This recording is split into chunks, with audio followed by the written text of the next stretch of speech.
Thank you. Thank you, Number 6. Morrell. I'm sorry, Mr. Marcel. Go ahead. No problem. Thank you. I don't know if this is exactly on topic or it's related because it's on the charter and how we handle things, but I do think that we need to be publishing all videos or audios of commissions and committee meetings so the public doesn't have to do a public records request. And if that's how you deal with that in the charter or not, I don't know. Also, one of the things which was big in California, and I know that Jefferson Parish does, you have on the agenda the ability for public comments.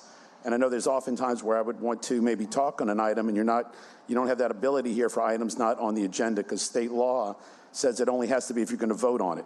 So often we don't practice that in Orleans Parish, but other parishes and other states allow the public to comment on things that are on their mind.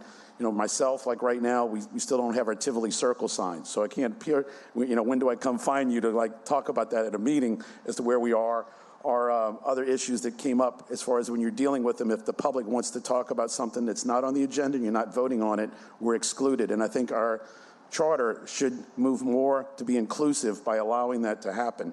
And that's, I guess, mainly the part I wanted to say is that the idea of public comments is something that many states and other jurisdictions have embraced. Thank you.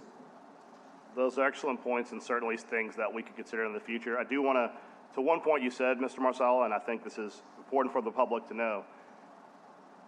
I think when you talk about the recording and transmission of audio and video of meetings, I think that's certainly something we're probably going to have to consider in the charter, because all of the boards and commissions that have any authority to make binding decisions that affect the collection of tax revenue, zoning, whether fees or rates should be increased or reduced, I agree with you, those should all be public means. And what I would say is something that's very interesting, I think this is probably, I think Mr. Green would have been in government when this was the case.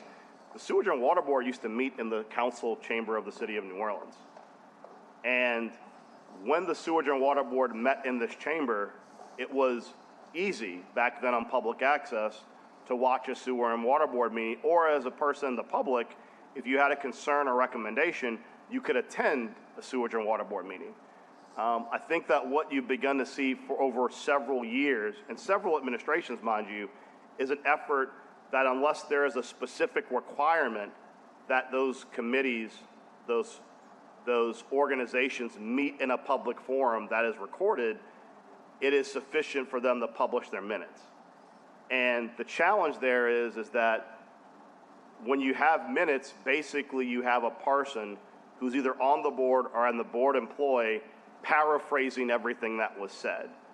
And that is problematic because when you're making decisions based upon conversations and the public's only way to review that conversation is a paraphrased, shortened version of it, it leads to a disconnect. So I do think that's something that the Charter Committee should consider. I think that many of the boards and commissions in the city, especially those, I mean, another one is the Industrial Development Board.